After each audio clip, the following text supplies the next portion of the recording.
কবিতা প্রণয়ের ব্যথা। কেন যন্ত্রণার কথা, কেন নিরাশা ব্যথা জড়িত রহিল ভবে ভালোবাসা সাথে? কেন এত হাহাকার, এত ঝরে অশ্রুধার? কেন কণ্টকের স্তূপ প্রণয়ের পথে? বিস্তীর্ণ প্রান্তর মাঝে প্রাণ এক যবে খোঁজে, আকুল ব্যাকুল হয়ে সাথী একজন ভ্রমি বহু অতি দূরে, পাই যবে দেখিবারে একটি পথিক প্রাণ মনেরই মতন। তখন তখন তারে নিয়তি কেন রে বারে, কেন না মিশাতে দেয় দুইটি জীবন? অনুলঙ্ঘ বাধা রাশি সম্মুখে দাঁড়ায় আসি, কেন দুই দিকে আহা যায় দুইজন? অথবা একটি প্রাণ আপনারে করে দান, আপনারে দেয় ফেলে অপরের পায়, সে না বারেকের তরে ভুলেও ভ্রুক্ষেপ করে, সবলে চরণ তলে দোলে চলে যায়। নৈরাশে পূরিত ভাবে শুভ যুগ কবে হবে, একটি প্রাণের তরে আর একটি প্রাণ কাঁদিবে না সারা পথে প্রণয়ের মনোরথে? স্বর্গ মর্তে কেহ নাই দিবে কোনো দান। সুপ্রভাত। কবিকে শ্রদ্ধাঞ্জলি জানিয়ে শুরু করছি আজকের উপস্থাপনা। আজ 12ই অক্টোবর 1864 খ্রিস্টাব্দের আজকের দিনে পথিতযশা কবি এবং সমাজকর্মী কামিনী রায় বাংলাদেশের বাখেরগঞ্জ বাসান্ডা গ্রামে জন্মগ্রহণ করেন।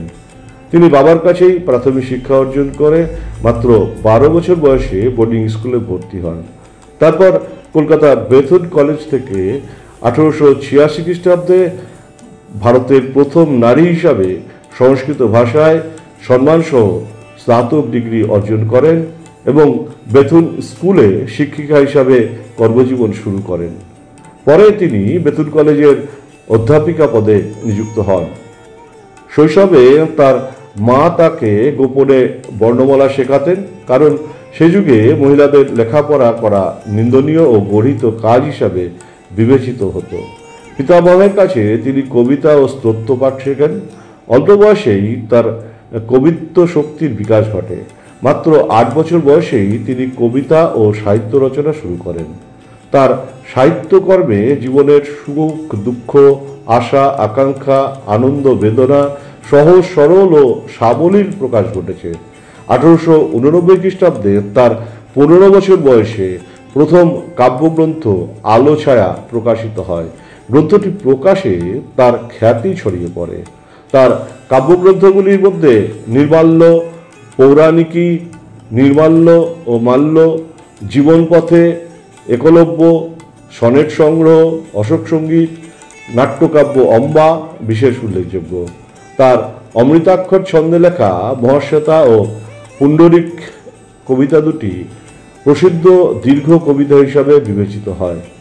1905 খ্রিস্টাব্দে শিশুদের জন্য তিনি গুঞ্জন কবিতা সংগ্রহ প্রবন্ধটি রচনা করেন, যা বালিকা শিক্ষার আদর্শ রচনা হিসাবে স্বীকৃতি অর্জন করে। সে যুগে মহিলাদের লেখাপড়া করা নিন্দনীয় গর্হিত কাজ হিসেবে বিবেচিত হতো। সেই সময় তিনি নারীবাদে বিশ্বাসী ছিলেন, যা তার অনেক প্রবন্ধেই প্রতিফলিত হয়েছে। তিনি 1922 খ্রিস্টাব্দ থেকে 23 খ্রিস্টাব্দ পর্যন্ত নারী শ্রম তদন্ত কমিশনের সক্রিয় সদস্য ছিলেন। তিনি 1929 খ্রিস্টাব্দে কলকাতা বিশ্ববিদ্যালয় কর্তৃক জগত্তারিণী পদক পান।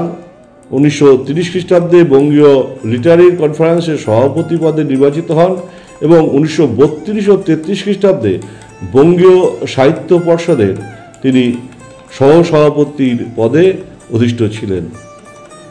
1933 খ্রিস্টাব্দের 27শে সেপ্টেম্বর হাজারিবাগে তিনি শেষ নিঃশ্বাস ত্যাগ করেন।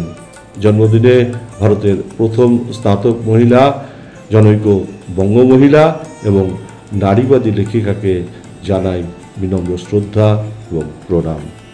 নমস্কার।